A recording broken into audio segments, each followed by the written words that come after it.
மதுரையில் தமிழக வெற்றிக் கழகத்தின் 2வது மாநில மாநாடு நடைபெறும் தேதியை இறுதி செய்வதில் சிக்கல் நீடிப்பதாக தகவல் வெளியாகியுள்ளது.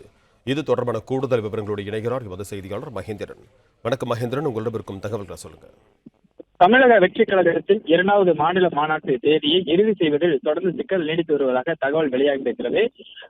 தமிழக வெற்றிக் கழகத்தின் 2வது மாநில மாநாடு வருகிற ஆகஸ்ட் 25ஆம் தேதி நடைபெறும் என்று கட்சியின் தலைவர் விஜய் அறிவித்திருந்த நிலையில் அந்த மாநாட்டு தேதியை வேறு தேதியில் மாநாட்டை நடத்த வேண்டும் என்று காவல்துறை தரப்பில் அறிவுறுத்தலானது வழங்கப்பட்டிருந்தது.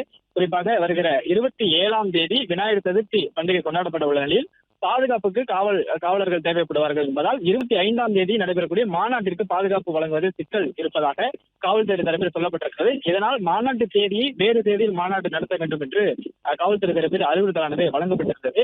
இந்நிலையில்தான் தொடர்ந்து இந்த மாநாட்டு தேதியை இறுதி செய்வதில் சிக்கல் நீடிப்பதாக தகவல் வெளியாகி இருக்கிறது. தமிழக வெற்றிக் கழகம் தரப்பில் அறிவிக்கப்பட்ட 25ஆம் தேதியை மாநாட்டை நடத்துவது என்பதில் உறுதியாக இருப்பதாக சொல்லப்படுகிறது. இருந்த போதிலும் காவல்துறை தரப்பில் அந்த தேதியில் மாநாடு நடத்துவதற்கு தற்போது வரை அனுமதியானது வழங்கப்படாமல் இருக்கிறது. இந்நிலையில் தான் 25ஆம் தேதி மாநாடு நடத்துவதா அல்லது அதற்கு முன்னதாக 19, 20 அல்லது 21 என்று 3 தேதிகள் கொடுக்கப்பட்டிருப்பதாக சொல்லப்பட்டிருக்கிறது.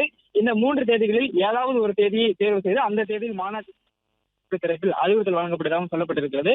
தற்பொழுது இன்று தமிழக வெற்றிக் கழகத்தின் பொதுச் செயலாளர் ஆனந்த் மதுரை மாவட்ட கண்காணிப்பாளரை சந்தித்து பேச இருக்கிறார். இன்று மாநாட்டு தேதி தொடர்பாக பிளே ஸ்டோர் மற்றும் ஆப் ஸ்டோரில் இருந்து பாலிமர் செயலியை QR கோடு மூலம் பதிவிறக்கம் செய்யுங்கள். செய்திகளை உடனுக்குடன் பெறுங்கள்.